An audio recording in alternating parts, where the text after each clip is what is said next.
All right, mates, welcome back. J.O. Scott Fishing and Eats. We are at mile 22 on the canal, Upper Potomac. I'm standing on the towpath. I want to show you this little spot. You can see the canal here. I'll show you the canal behind me. Okay, that's the canal.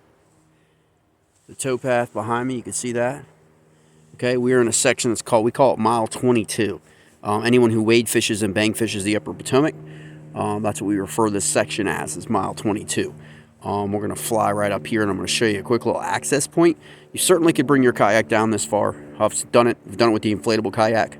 It's pretty convenient. It's a lot easier in the fall and the winter than the spring and summer when all the growth is all, up in here, and you can kind of get that idea. But I'm going to turn this around, and we're going to walk right up in here. Again, mile 22 at the lock. Towpath. This will get you entry right onto the Upper Potomac and get you some great fun fishing. Here we go.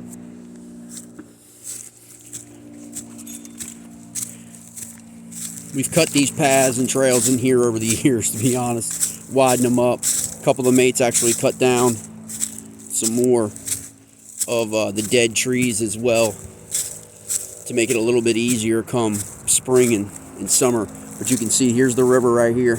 So we're looking at 25 yards. And you're right at the river. During this fall and winter time, mates, the water's a little deeper than it is during the summer, so you will get the fish, your smallies, pushed back up in here into this section, okay? Normally in the summer or to early fall, they'd be out middle river on the opposites of these islands right here, okay? But this time of year, you're able to see them and actually get into them right in here in this section, which normally you would think, unless they were spawning or something like that they wouldn't be in these areas. But you can see here, as the water comes down, the dam is all the way up there, and we're about a mile or so. You can see the white water up that way, coming down from the dam, drops, okay?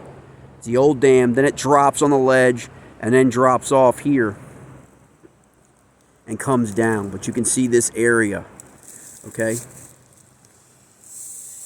So normally in this area, you could cross over to that island that's right behind me. But with the high water we've been having here in the wintertime, at least the last week or so, and it'll continue to get high. It's a beautiful day here today. Like I said in the first video, birds are active. They're hunting down some smallies as well because it's nice. It's like 38 degrees now.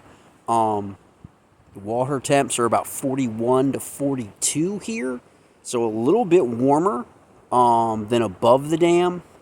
So that's kind of interesting, and you just get a little shot of the water clarity here. I don't know if you can see that. But throughout this section, you've got a lot of that sandy bed, you've got a lot of that shell bed toward about 25, 30 yards out in the river, and then you've got rock as your bottom composition. And so typically that's how you deal with understanding what's going on with everything. And a lot of times, let me see if I can see. Yesterday we had them. I don't see any moving around in here. No, not seeing any. But the crawl are still, even in December, they're moving real slow. That's why you can see them. They're not going to be darting and all that stuff away from you. But they're moving like real lethargically. But they have not all like dug in yet for the winter. They do not. It's not like there's a misconception that crawl will hibernate. They don't really hibernate at all, and they can be disturbed, and this river composition has been disturbed because of the high water. So it's stirred up the composition, it's brought things down the river, it's kind of stirred the bottom up, and when it does that, it releases the crawl again, okay? And so you can catch that. That's why I got with me a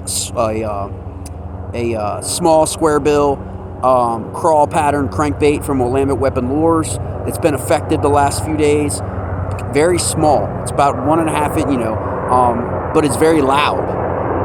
And so you can kind of deal with that. Got the copters going over now.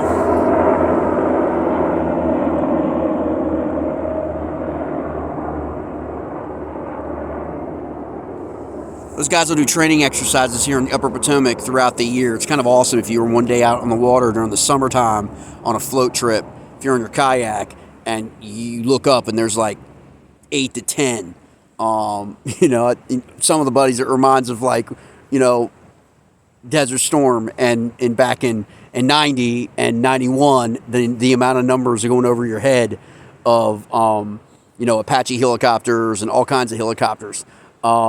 It's kind of crazy, and you know what I'm talking about. The sounds that they make, and they can creep up behind you, but once they go over top of your heads and go in front of you, you can hear those rotors all working, man. And I'm telling you what, it's kind of badass. But you get that a lot on the Upper Potomac. They do a lot of rope training as well. They do a lot of boating safety stuff that they do. It's a really interesting place. To come and check out. If you've never come up to the Upper Potomac and experienced it. But that's just a section right here. We're going to walk over. You can kind of see here what's going on all through down here.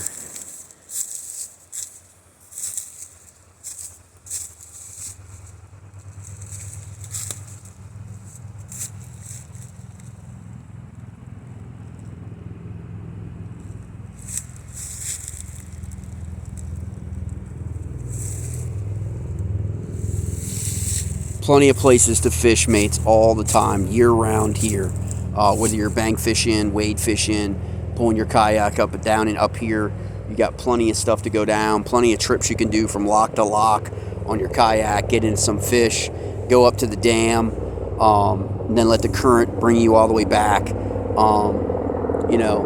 they're coming back. Check it out.